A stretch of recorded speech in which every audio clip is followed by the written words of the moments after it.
Alrighty. I'm not super prepared, so I feel afraid to just. Sure. Well, welcome everybody to Coffee with the Missionary. Hello. We're so excited to be talking and having another conversation with missionaries across Latin America and the Caribbean. If you haven't seen Coffee with the Missionary before, you can see all of our videos on the LAC Facebook page. Just go under the videos section. I think there's about 10 or 11. We do them every couple of weeks, the first and third Thursday of every month, 8:30 p.m. Eastern time. And we're so excited tonight to be having a special panel on university ministry. And so we're excited because all across Latin America and the Caribbean, there are university campuses where a lot of times and in a lot of countries, the work is just beginning of actually having a presence on that campus, actually having ministries. And so we're really excited to be talking to three different missionaries, two couples and one couple, but only the husband's going to be on tonight. But each of these couples work in a different country in Latin America and the Caribbean. And they have a unique perspective on what it takes and what the work in university ministry is in their country. There is absolutely no work involved with university ministry, right? No work at all. It's a breeze. It's a piece of cake. You drink coffee all day and you hang out with students. I mean, what more is it? So there you go. If you're interested in missions, it takes no work. No. Without further ado, though, we want to introduce our first guest. And this is Jeremiah and Marge Campbell. And so, hi guys. Thanks for joining us tonight. Thank you for having us. It's great to be with you guys. And so, Jeremiah and Marge, you guys are in Bolivia. And why don't you tell a little bit about, introduce yourselves, where you're from in the U.S., how you grew up, and just let us get to know you a little bit. Sure. I'll start. So we both grew up in the church, grew up in Assembly of God churches. Jeremiah's parents were both Christians, raised him in the church since he was very young. I grew up in the church, and my mom's a Christian and my dad was not. And so I had the perspective of both sides of the perspective of going to church or just hanging out with my dad and watching a football game on a Sunday morning. But I just really felt drawn to the Lord at a young age and got saved at a Christian camp. And then that same camp, that's when God put on my heart for missions. And I just really had a passion for missions. Once we were together, though, like God really put Bolivia on our hearts. And we couldn't get away from Bolivia. We just kept hearing about it. We would run into people from Bolivia, just random situations. And we just knew that God was calling us specifically to Bolivia. Yeah. Our call to missions and our call to Bolivia and our love story of how we became a couple are all like wrapped up one and the same. It's on our webpage, campbellsinbolivia.com. You can read it. But anyway, that was our call and how we felt like God putting a passion in our heart. But it's always been for Bolivia specifically. And we're in Washington State right now, actually raising funds to go back to Bolivia. But we're in Washington where it's freezing cold right now. Yeah. How long have you guys been in Bolivia for? 8 years. 8 years. Okay. Wow. Awesome. So before we introduce us, we just want to ask, just give us a brief glimpse. What is a week of life and ministry in Bolivia look like? It's never the same. We get asked, what's a typical day like? And our response is, we'll let you know when we have one. But that's one thing that we love about ministry in Bolivia, because it's constantly, there's a lot of different things. But some of the common things that we have in our ministry, especially with university ministry and context, is our ministry is across the country. And we are more like advisors on the side now. We used to run it, but now we have nationals who are actually running the ministry. So even though we're in the States fundraising, they're running everything. In fact, they just had their national retreat a couple of weeks ago in our city in the middle of the country, which is really cool.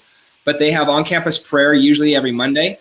And then they usually have an evangelism activity every Friday, because pretty much every church in Bolivia has youth group on Saturdays. And that includes, in Latin America, that includes college-age students.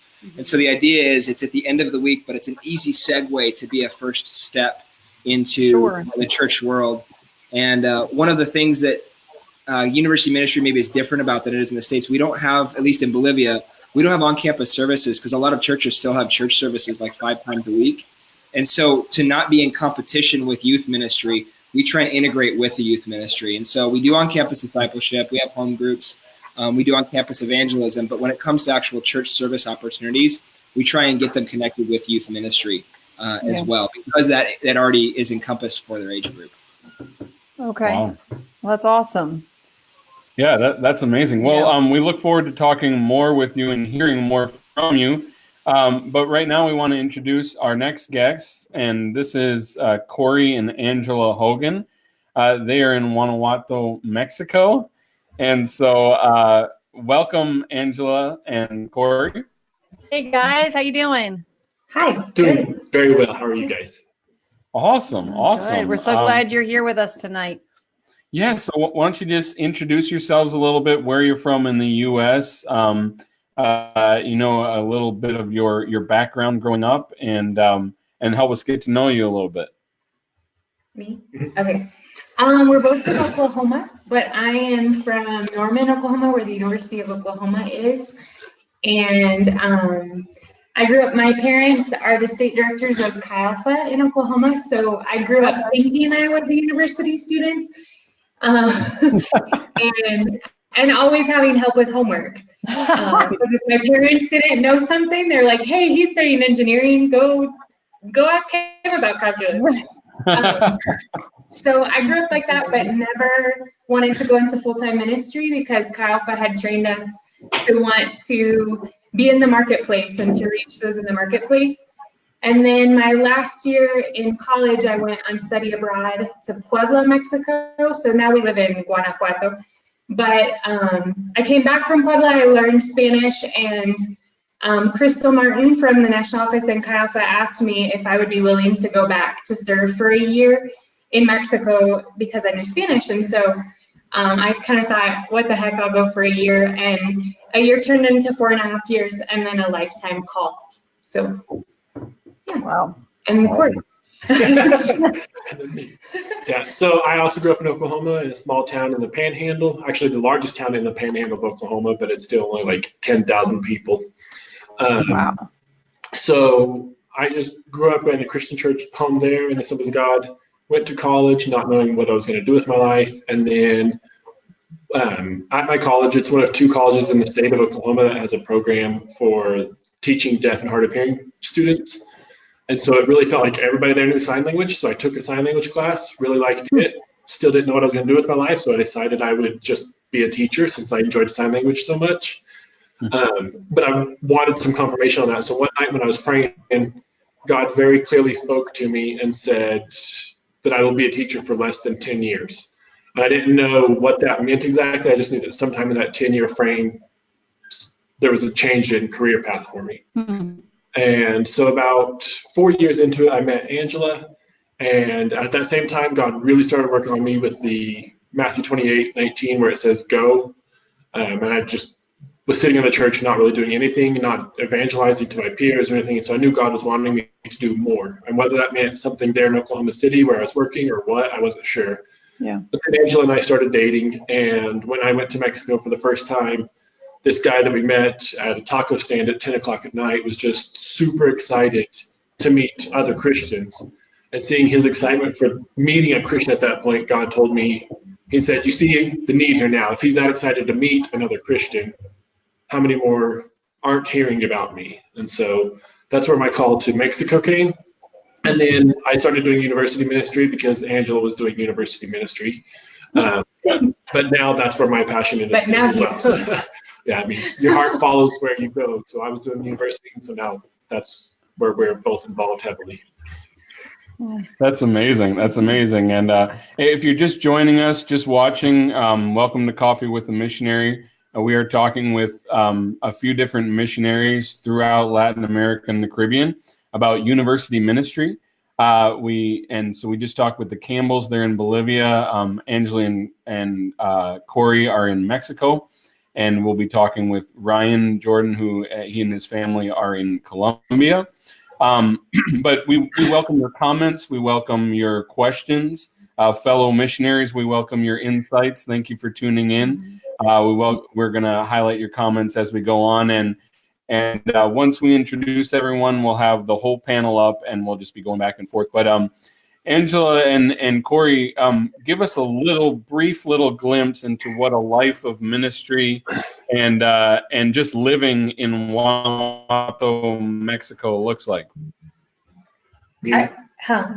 I think our response would be a bit like Jeremiah and Marge's, just that most days look really different. Sure. But we're getting started in this town called Guanajuato, where we have one Assemblies of God church for 250,000 people. Wow. So there wasn't a lot to kind of start with, but we have 20,000 college students. So they're also mostly from other towns in our state. So they come in for the week and then they leave for the weekend. So we host them in our house a lot because they're missing being at home. We go on to campus as well and do like conversation clubs and pass out coffee. But we have them in our home a lot. We do game night and we do a lunch for students on Mondays. That's not ideal. Like in other cities, it's student led, but here in Guanajuato, things are different. And so we love it. Like right before we got on tonight, I had girls Bible study here at the house. So the one consistent I would add to that we do day to day is we wait. No matter who you're waiting on somebody, it feels like. So that's definitely the consistent, is waiting for people. That's amazing. Well, thank you guys. Actually sounds terrible. But you learn to just take a book and you're good. We love that about like the person that you're with. you've got a good attitude. Well, we look forward to hearing more from you. We want to introduce our last missionary from Colombia, Ryan Jordan, and hear a little bit about who he is and his family. So, Ryan, hey, welcome. Thank you. How are y'all doing? We are doing great, thanks. And thank you for taking the time. And why don't you just go ahead and introduce yourselves, your family, and kind of where you're from in the U.S., how you grew up, and things right like on. that. I feel really out of place here in this Facebook Live because my wife is not with me. I wish she was. I am in another city. Actually, today we were the first time on the campus in one of our new cities that we're launching, University of Michigan. So she's home with our children. We have 3 beautiful children. My wife, Caitlin, our kids, our oldest, Sibylla, second one, Cruz, and our last child, Eleanor. The 2 girls were born on the field. Okay. We live in the city of Armenia, and we've been in Armenia since 2011. Before that, we lived in the city of Bogota, our capital city, both from the state of Georgia, just outside of Atlanta. My wife, she's an MK, so she grew up actually in Colombia, spent most of her, 7 years old. She was there in Bogota. So, she brings a great perspective to ministry, and I was raised in a Christian home. My mother took us to church. All the time I loved church, not a believer. And so kind of the same as I think Marge was saying, kind of had a different perspective as far as that goes, but both very supportive. And I just always had a really good experience with church. Doing missions trips when I was 13. I went on an AIM trip with our district in Georgia. And so 13 years old, just really felt a burden. We were in the Dominican Republic. And that's kind of where the burden for missions began. And, the story is long. And as all of us, God opens doors and takes us along the path. But ended up going to Southeastern, transferring from another secular university. And my wife, she came to school that following semester and got to know each other. And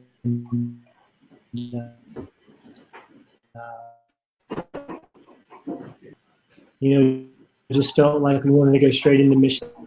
So we started down that path, and as we've been here in Colombia, we've worked with tribes at the beginning of our time here. Then later on, we were working with a missionary in Colombia. We have a program for sending Colombian missionaries, and since 2012, at the university, so we have a great church society. Oh, that's awesome. That's awesome. And sorry, we're having a little trouble hearing you. Hopefully it's just us and not, it's just, I don't think it's you. I think it's just the internet connection or something like that. But why don't you share, just to give us a brief little introduction into what a life of a week in ministry and in life in Colombia looks like? Yeah, I'm sorry if the internet's bad. I this end of hearing, but anything that the Hogans and Campbells mentioned, that there really isn't much of a normal day. For us, I would say we kind of almost work as campus pastors in the city we live in, of Armenia, but then also with the responsibilities of kind of directing the ministry throughout the nation. It means traveling a lot. So this entire week I've been out of town. We have two wonderful missionary associates who are supporting the ministry wherever they're needed. They're here with me in the city of Medellin, and we will bus back to Armenia tonight and be there for a couple of weeks until we head back here. And so there isn't a typical week. With 3 children, we try to have as much consistency as we can when we are home, to be very intentional about resting and enjoying our time with them. But I would say it's one of the biggest challenges to being a missionary, regardless of what you're working with, is learning how to manage a schedule that so often changes. Yeah. Yeah. Well, thank you so much, Ryan. And what we're going to do now is we're going to bring all of our guests in here, and we're gonna be able to talk to have each of their input on different questions and topics. So if you're just joining us, we are talking with 3 different couples, and they are in university ministry throughout Latin America and the Caribbean. And so we want to hear their opinions on the different challenges that they face and the different opportunities that they have in their countries. So the first question that we want to ask, and guys, if you have an answer, just maybe raise your hand or something like that. But first question we want to ask is, what is the culture of the university? And this may be different in each context, Colombia, Bolivia, and Mexico. But what's the culture of the university in LAC compared to the U.S.? In the U.S., some preconceived notions about university culture, very secular and very anti-religious to some extent. So I don't know who wants to take a crack at this one first.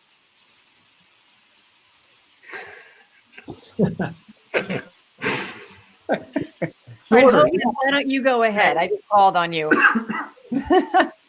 Who are you calling on? Well, I don't know. Then I saw that he raised his hand. So if someone hasn't, I called on the Hogans just because it came out of my mouth. But, Yes, Hogans. Okay. Well, I would say there's a lot of similarities. I mean, I think in both the U.S. and in Latin America, the students are looking for truth. They want to know what is right, but they don't really want that answer to be Jesus lots of times, because that means a change in lifestyle. But just like in the U.S., they're passionate about whatever that is that they get passionate about. They are 100% in on that, and they're following that with all of their heart. Big difference that we have is most of the campuses don't have dormitories. So like Angela mentioned, we have 20,000 students here, but they are all over the city. There's no central meeting place that we can really get a hold of them in the evening. It's only on campus during school. Yeah, that's one of the big difference. Here in a lot of our places, our universities are divided up by area of study. So like a big campus in the States would have buildings this is the engineering building and the architecture building. Right. Here it's that way, but they're spread out throughout the city. So you don't go to a centralized campus. You kind of go to a small campus where your major is held. Yeah. Okay. Anyone else want to comment on this in your context?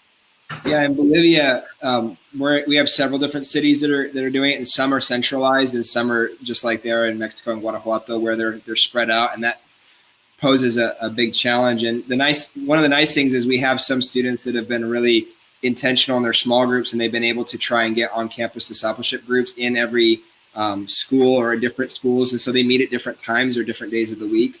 And that's actually been helpful when the students are on campus. But yeah, I think it's true, like the Hogans were saying, in most of Latin America, there are no dorms. And so people live in apartments, and so it does pose a challenge as compared to university ministry in the US, where a lot of the students live on campus. But I think one of the things that is similar is where students, just like in the US, they're looking for an opportunity. They're looking to find who they are.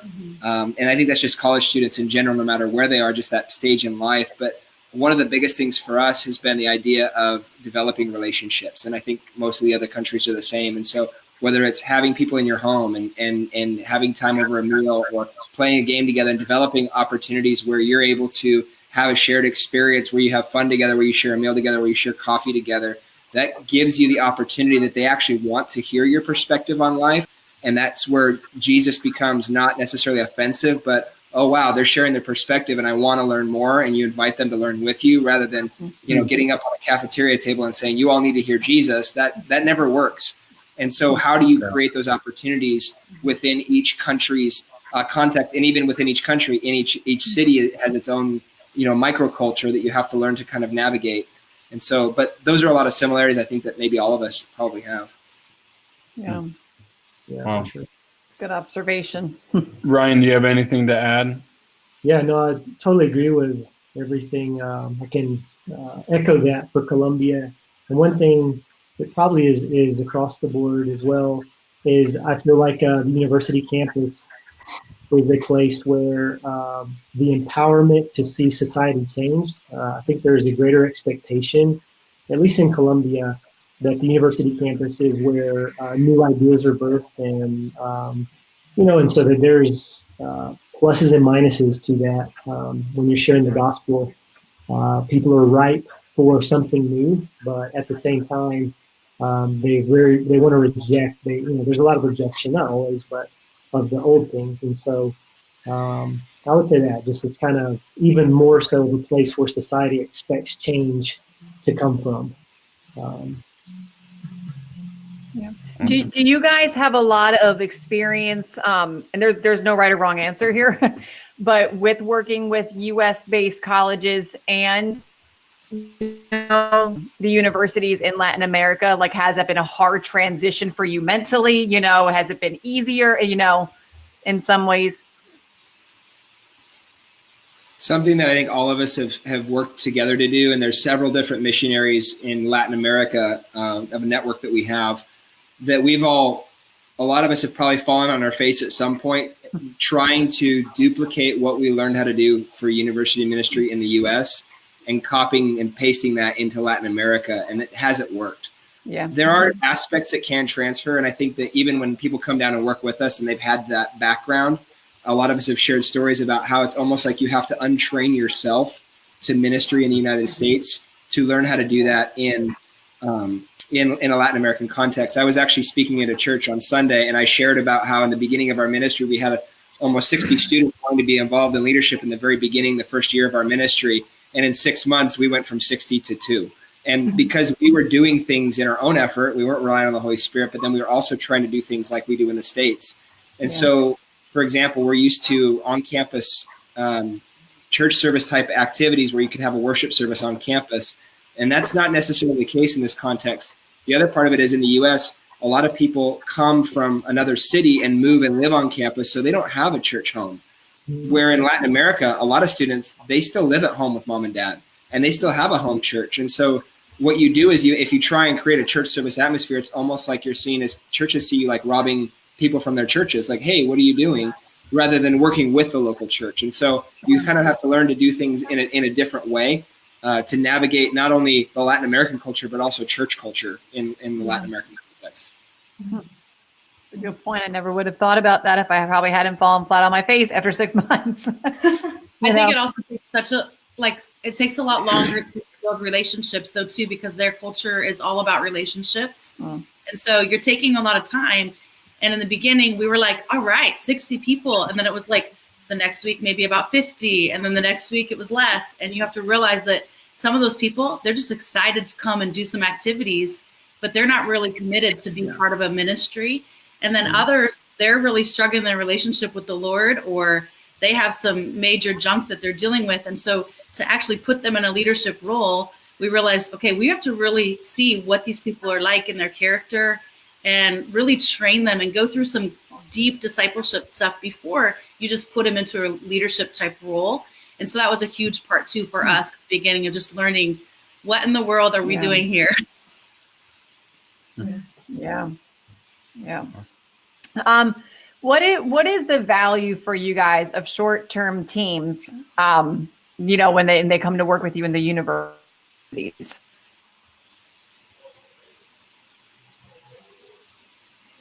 We've had some really wait, Corey raises Go Ryan. Go Ryan. Go Good. Ryan, go ahead. All right. We've really loved working with Chi Alpha teams. We've had different kinds of short-term teams. They're all wonderful. They're a blessing if you're able to plug them into a ministry in such a way that the long-term fruit, we understand that working through something that's already established is the best use of teams in a lot of cases. But with Chi Alpha teams in particular, we've been really blessed to have a couple of great Chi Alphas, Virginia Tech and Austin P, and Arkansas has also come down and partnered with us several years ago. And the great benefit to having teams working with university ministry is just transferring that DNA of, I am a secular university student who loves the Lord so much that I'm willing to take my time in school and also share the love of Jesus. And it really, for us, we've, more than something you can teach, more than something, that you can make content, long-term fruit that we've seen as far as here in Colombia has been just that transferring students that are here in Colombia, realizing that there are Christian students all over the world who are passionate about sharing Jesus in a secular university context. And so it's been really cool to see how relationships are built and how they continue to encourage. So we have students in different cities who still talk with Chi Alpha teams and students, and it's just really neat to see that relationship and see how the kingdom can cross all kinds of borders and languages, to accomplish a mission. So we've been really blessed with Chi Alpha teams. Also, we have right now, he's with me, a young man who came on a short-term Chi Alpha team and is now giving a year to serve here in Colombia. And so that's really cool. That's awesome. To see how God's done that. Yeah. Well, that's really cool. And Corey, you had something to add? Yeah, I was just going to say, for us, we were here for a while. We had built up a little bit of relationships here and there, but it was a shot of an adrenaline when we had a team from Colorado State come, because our Bible studies that we started doing on Thursday nights was birthed out of that team being here. That's what gave the students in our area enough of an excitement to come around and actually come to the Bible study and get it started from there. So, I mean, I would be lying if I said every team is great, but I also would be lying if I said they're not useful. I would also say that it's been very cool to watch through like Facebook and WhatsApp how we've had team members really like legitimately disciple students here just because they built up a relationship, and those students will come to us. But it's super cool. Like the year we were gone on itineration, they actively like pursued students through the internet to teach them more about Jesus, which was super cool. That's amazing. Now, and I mean, 100%, I mean, it might be funny, but have you had problems with relationships? Because I'd imagine that a lot of the teams have, like, what are some of like the do's and don'ts with the teams that come down, for even prospective teams that might be coming? Like, yeah, we actually haven't. When I worked with a more longer term U.S. team versus with Mexicans, yes. Okay. I hope they're not watching. No names. But, Okay. I just imagine that'd be hard. Yeah. I was just going to share about when our teams come down. Like, we've had teams also come down from Arkansas and Southeastern. University of Texas, Corpus Christi. We've had some really awesome teams that have come down, and what I love is that our students, they want to learn from them. Yeah. And so when they're like sitting around a table and they're struggling with the language of it, but they start playing a game and an activity together, just sharing ideas of things that they've done in the States that work. And then our students can take that and run with it, or they can adapt it to make it work for their setting on the campus there. And just like we'll translate for them too. And we'll just say, okay, let's have a session where we just share ideas. What has worked really well in the States, and then what's worked really well here. And like they basically teach each other different ideas and strategies. And we ran out the back like of a coffee shop, and they did a discipleship training day. And that was one of the days of the missions trip. And it was super beneficial for our team. Yeah. But it was cool to watch the Chi Alpha go home and say, hey, they're doing things down there that we need to implement in our ministry back in the States. And so for the shared ideas, that was really, really powerful for them both. And the same thing that Angela is saying is like seeing the students have a deep connection. And it's amazing like how quickly you can bond on a missions trip team, like with the nationals and the local people and stuff. And they go back home, but they're staying in contact, and they'll even ask, hey, how's so-and-so doing? And it's awesome. But I was just going to share also that like there's been some like sticky situations, I guess, too, with relationships where we prep our students, like our Bolivian students, ahead of time, and we say the team members are off limit. And then God did not call you to marry an American this week. Yeah. This week. And then the day when the Americans arrive, we have an orientation, and we have kind of like the 10 commandments of the missions trip. And one of those is there will not be relationships. Unless you're married, you're not in a relationship on this trip. On this trip. And so that's one of our big ones. Yeah. If afterwards God calls you back here to marry somebody, then great. But not on this trip. Yeah, there's not going to be a relationship on this trip. But it's cool because we've had a couple of people come back and serve like a short term, like a summer or a year as a MAPS worker. And then we have one gal who actually is a Chi Alpha intern in Pennsylvania who is working with another intern who came to Bolivia and actually worked with us. And now she wants to come down and work as a missionary associate. And then the University Ministry Network with the Assemblies of God in Latin America has an internship program that we've been working on developing for people who are interested in getting involved full-time in university ministry in the long term. Kind of like Angela is a perfect example of that. And so how can we help working together as a network? Just plugging people in. So that people don't fall on their face like we all did. Yeah. And so we're excited to see, that becoming fruit of something they're wanting to do. Okay. That's awesome. That's awesome. Well, this is an incredible time. And if you're just joining us, or if you've been watching for a little bit, welcome to Coffee with a Missionary. We're so excited to be talking with 3 different missionaries throughout Latin America and the Caribbean. Mexico is represented, Bolivia, and Colombia, and all of their different perspectives on the value of short-term teams, on the culture of the university, and it's just been enriching. We also want to hear from you. So if you're watching, if you're tuning in, even on the replay, if you watch this on the replay, comment in a question, comment in any comments you have. We'd love to address them. We'd love to be interactive with you. So the next question, and then you touched on this a little bit. I think it was, Jeremiah, you had said that the navigating the church culture, because part of the university ministry is they think you're trying to take them away from the church. And so I wanted to talk a little bit about how have you seen students integrate back into churches once they're graduating from Chi Alpha? And I know each Chi Alpha is at a different stage. You may not be at a stage where Chi Alpha has been around long enough to have seen that yet. But I'd love to hear your thoughts on that. I think one of the awesome things for a lot of us, our context, demands us to do university ministry a little different than is in the States.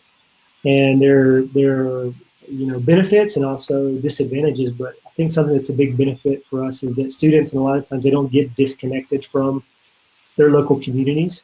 And so the way that we do the university ministry is, for most of us, we have a focus. It's in the local church and also on campus. So there's kind of 2 pillars to university ministry in a lot of Latin America that we call, depending on where you're at, it's the local church and the university campus. And what happens is the students who are Christian students that, in our context at least, they become kind of the backbone of the ministry, the people who lead small groups on campus with non-believing students. They become kind of the bridge to help those new believers get to campus. So as opposed, and maybe some of us in Latin America would have a model that's more like in the States where you have a campus pastor near the campus. But, for us, whenever someone comes to believe and goes through the process and is being discipled by a small group leader, we try to, as naturally as possible, get them connected to a local church. We don't want them to think that the reason we want to reach them is so they go to a local church. But we believe that God has called the local church to be the answer to transforming communities and society. And so getting them plugged into that somewhere in the process, it's not something where they graduate and it's now let's find them in a local church. But instead, because our students who are leading small groups are already going to their local church, it's kind of a natural bridge. And so those students, a lot of them do a really great job of facilitating that relationship and almost being like guides. Because when someone's never been to church and they get there and they see, taking up tithes or worship, corporate worship or praying, it's something that may be new to them. But their small group leader or another leader in the university ministry can kind of guide them through that process so that they feel like they can easily transition into the local church. And, I think it's a challenge for sure, as Jeremiah was saying, with the local churches, having to navigate those relationships. But I think there's also, that huge benefit that we are all being really intentional for our local churches to be engaged in university ministry. And that's kind of how the model works for a lot of us. Yeah. It's good. He said it all. Sorry. Now, I feel like, at least in the States, that like 22 to 24-year-old age tends to fall through the cracks a lot in church. You're kind of like, there's a young adults group, or even like that 21, like some people graduate. Is that like, I don't know, not like a thing, in Latin American culture, but is that more of like a US based thing? Is that kind of carry over where it's kind of like you graduated? Now what? I'm an adult, but I don't feel like an adult. I don't really fit in here. Do you sense any of that kind of shift on them? Is that hard to help them navigate? Is that an issue with getting them connected in the church? We just met with our district youth leader in our area, and she's, I think, in her 40s, and she's still considered youth because she's not married. So there's no transition out of a youth group because you stay in it until you get married.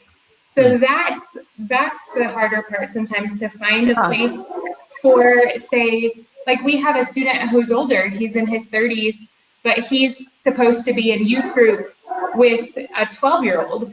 And so trying to find a place for them. And that's part of why, like Ryan was saying, that ministry in Latin America, we're trying to make it to where there's a church aspect of university ministry and a campus aspect, so that they do have a place to look through their ideas and to fight through those difficult things that they face in the university together without maybe having to go through dating for adolescents, So it's just different. Yeah. Like we got married and I was almost 30, and I was meeting, like I was expected to go to the youth group, which for me was very interesting.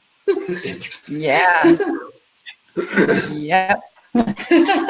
Interesting. The code word for I can't really say what I really mean. No. Anybody else have anything? We have a question in the comments from Kelly Godswell, who's another missionary in Mexico. But do you guys have anything you want to add to this question before we move on? I was going to say one of the things I think is it does present a challenge with the fact that students don't really transition in Latin America like they do in the States, because you still live with mom and dad until you're married. Some of them live with mom and dad after they're married.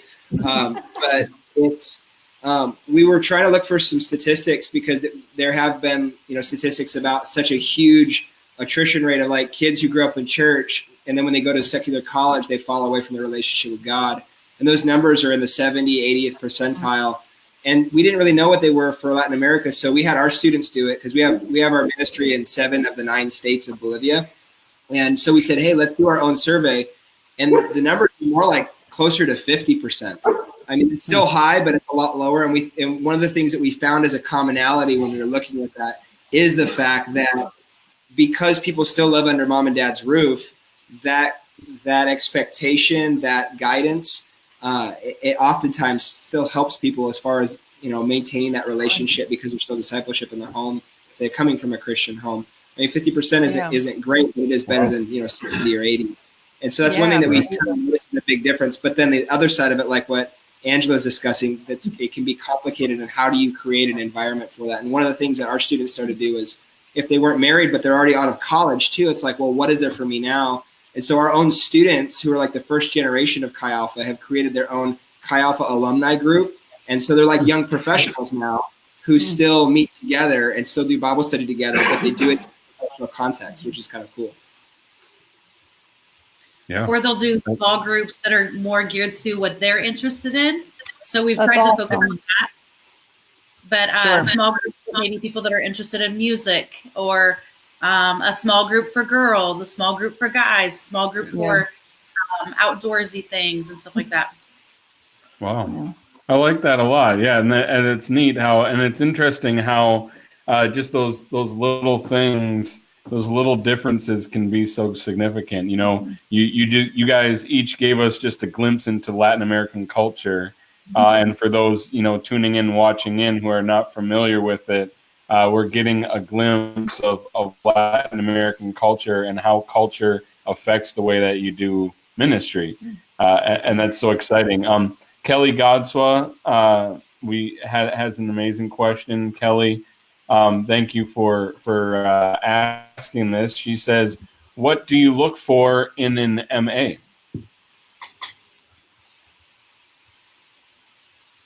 I nominate Ryan. Well, I mean, on our list is, do they cook and clean well? I mean, those are.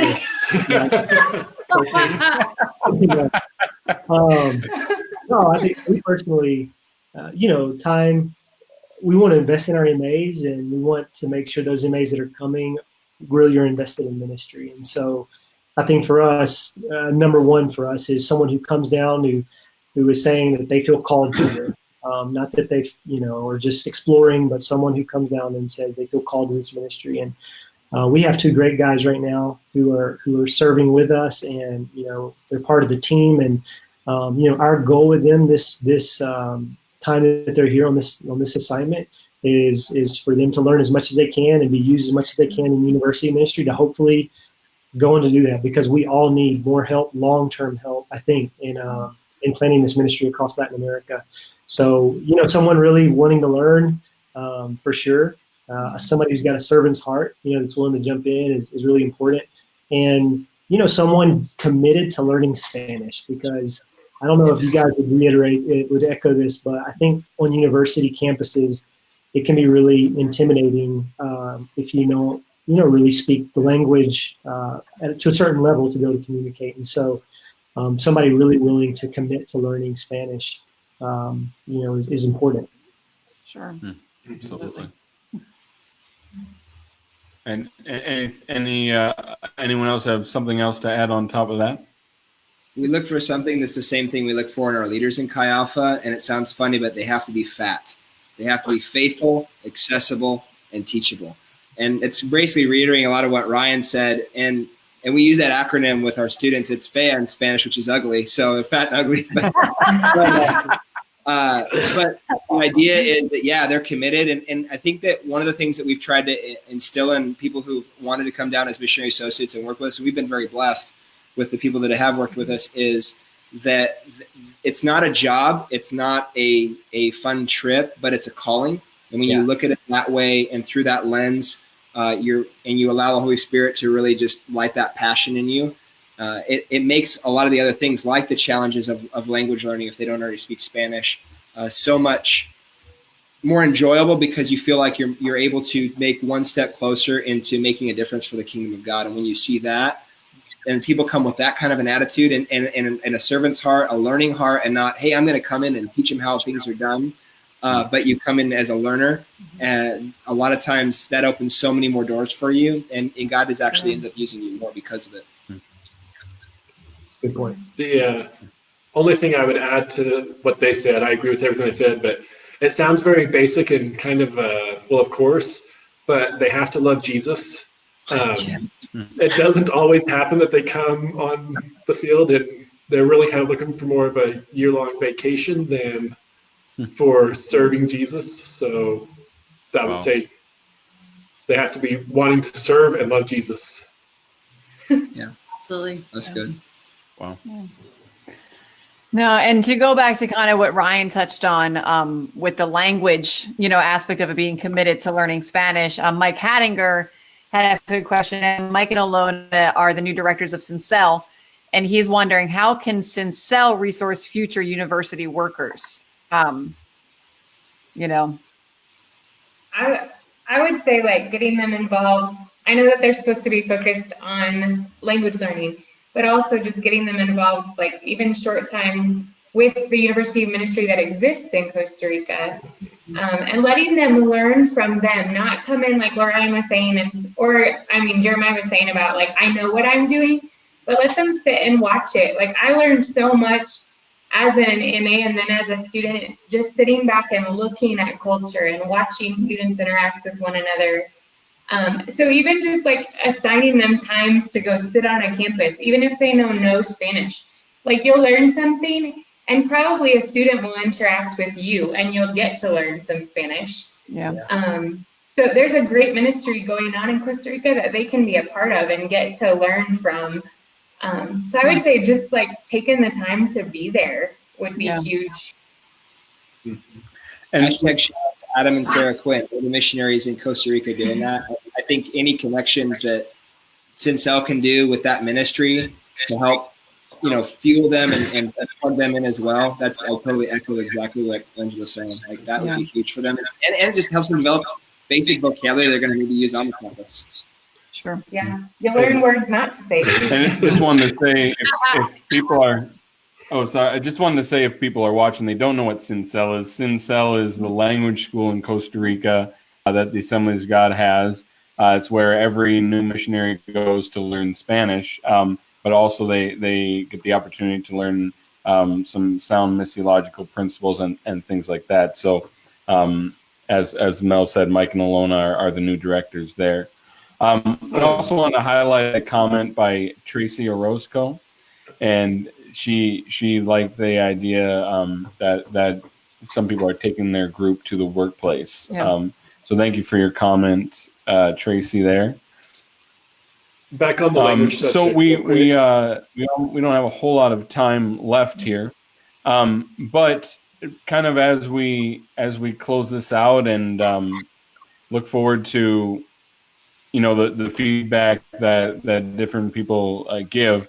I did want to ask this question specifically for new missionaries, because we know that there's a lot of people that tune into Coffee with Missionary that are missionaries themselves in Latin America, and especially a lot of newer missionaries. And so I wanted to hear from you guys who have been on the field and are on the field.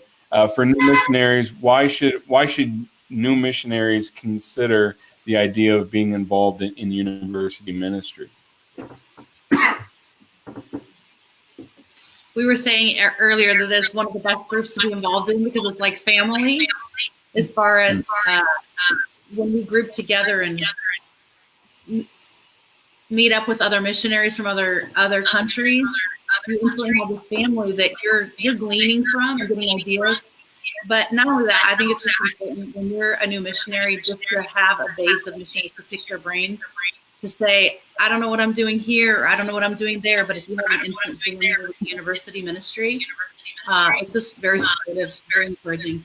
Awesome. Yeah. And that's just encouraging to hear, period. That you guys are such a tight-knit group, and not, competitive or whatever that the human tendency can just be, whether you like it or not. So that's awesome that you guys are just there for each other. Yeah. That's cool. I would also add that it's such a huge move. We're just scratching the surface. I mean, I can speak for Colombia that we could use many more full-time missionaries working with campus ministry. And so I think when you get on the field as a new missionary, you're looking for what to do.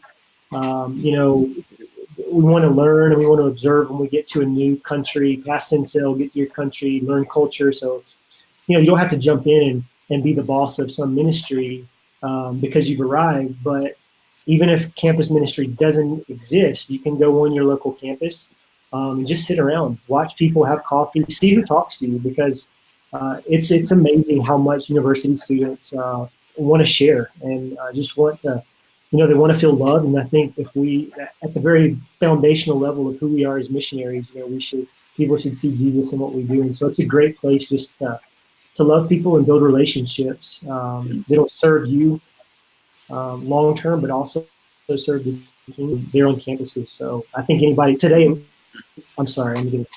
it was really cool. We were going on a new campus here in a big city in Colombia, and there's a couple of missionary families that live in the city, and they went with us on campus, and they're long-term missionaries. They just wanted to get on campus and wanted to, pray for the campus and see the students and see the need. And so it was really cool. And so I think that's something that we can all be a part of, even if it's not our main ministry, because it is the future of all of our countries. Yeah, for sure. I think we may have lost our host. You're the host now, Corey. Well, since he's gone, I'll say the thing about language that I didn't get to say earlier.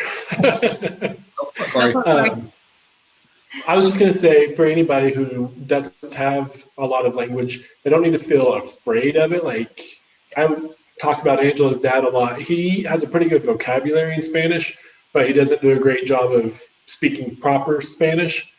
But he connects better with students than anybody I've ever seen whenever he comes down here. And his broken Spanish, he can just let it fly. So for team members, new missionaries, whoever it is, they don't care if you speak perfect. They just care if you connect with them. So Yeah. Yeah, it's good. Yeah, that's awesome. Yeah, and sorry about that, guys. We did drop off a little bit. It was a perfect opportunity, though, for him to I get was saying, Corey took advantage. We heard that, man. No, this has been awesome. I feel like it's just I mean, I'm a little disappointed that no one has mentioned coffee in the last hour. That in my head, that's what you do. It's the perfect opportunity to get together and drink coffee with people.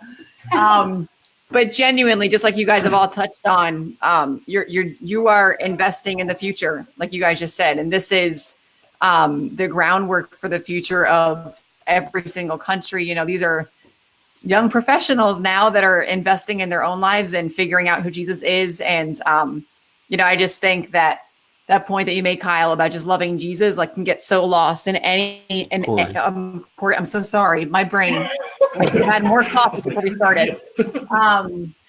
Even before we start, it doesn't matter. But genuinely, in any type of missions endeavor, sometimes you can get so focused on what you're doing that you forget that the ultimate purpose of all of it is to love Jesus. And whatever you do just needs to reflect that. And so you guys obviously all do. And that's just super encouraging to know that you guys are the ones that are impacting the college students that are the future of their countries. So thank you for all that you're doing. It's huge. It's fun. Thank you. So what we want to do as we end here is we just want to hear from you guys. How can we best pray specifically for the universities of LAC? Specifically in each of your contexts, what are the main pressing needs?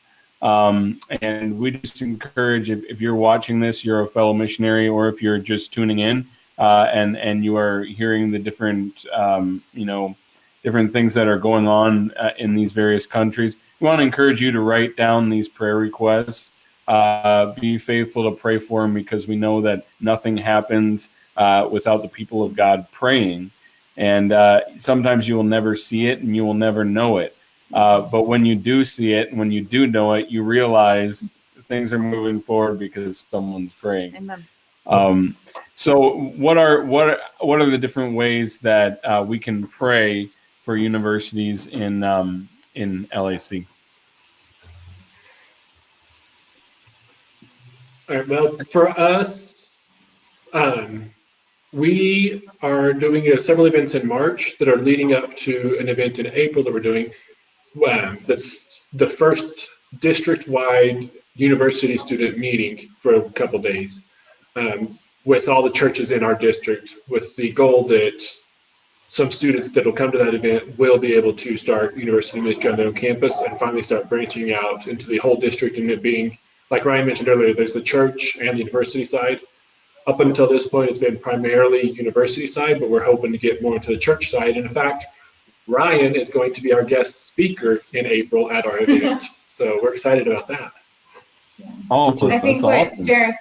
what Jeremiah had said about, and March had said about relationship, is that part. We're in a new part. I was a missionary in another part of Mexico before, and coming here, we like started from scratch learning those relationships. And so we feel like God is just starting to just blow open doors for relationship, even with pastors, so that they become the cheerleaders for their students. And you can just pray for that. We have an amazing opportunity in the next month. So Awesome. Absolutely. For Bolivia, we have, because the ministry is going in several different cities now and different universities, you have moments where they're going like this, and so they have highs and lows. And I think one of the things that personally it's been hard for us is for a lot of years, I think people just relied on us in our city where we lived. And so when we went on itineration, we had slowly tried to say, hey, you guys increase and we're going to slowly decrease. So they're running everything. And I think that there came times where the consistent development of new leaders has not been as consistent as we would hope it would. And so you see where the moments go like this and you want to jump in and help out, but you realize when you do that, sometimes you could be your own worst enemy, because they'll say, oh yeah, the Campbells will just take care of it. And they rely on us. So for God to continue to raise up leaders in every city and helping them with the discipleship process. And then this year, we're going to probably be meeting with our leadership that when we were, because we're in the States right now fundraising. Last year when we were in the States, I went to North Bolivia, and there's a new there's a university, a state university that doesn't have any campus ministry at all. And the church area there is also very small. So working with a local church, but also planting campus ministry on a new campus in a new city is one of our big goals. And so just with those areas, yeah. So training up new leaders, planting the ministry in new cities, but also the small groups, just getting them to go really strong and well within each city. Yeah, Sure. Feel called to university ministry, there's always tons of need in every one of the countries. So if you feel God's calling you to that, man, you need to get in touch with any of us. And if you feel your heart especially for a specific country, we'd love to put you in contact with people. We've also shared with other people, like when they're like, oh man, I would love to come and serve with you. And we're like, pray about it. But if you feel called to another country, we'll get you in connection with somebody that you can serve with. So not that's just awesome. another. Yeah, That's great. that's awesome. I don't know if we lost Ryan here. Ryan, are you there? Yeah, can you hear me? I think he's gone. Okay, I think we lost Ryan. Wait, that's too bad. It's because I called Corey Kyle. He got very Yeah, can you hear me?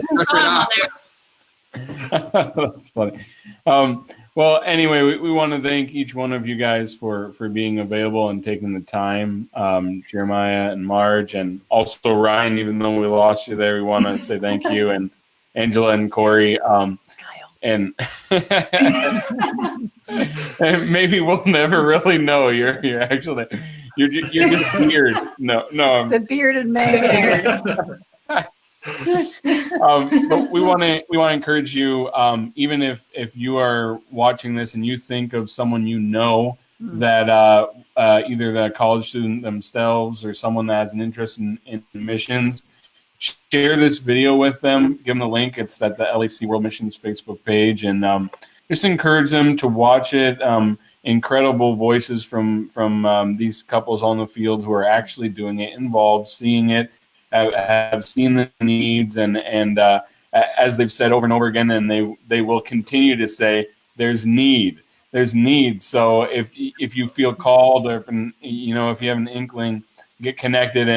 And I love what you said, Marge, too, that it's not personal. Hey, if you don't feel called to Bolivia, we'll get you connected where you want to go. We want to connect you with what God is calling you to do, and that's the family, that's the network of university ministry and also of LIC. So I want to say thank you to everyone who commented in, Kelly Godswell, Mike Haddingers for your great questions, and Tracy Orozco for your comment, and all the others that maybe we haven't gotten to.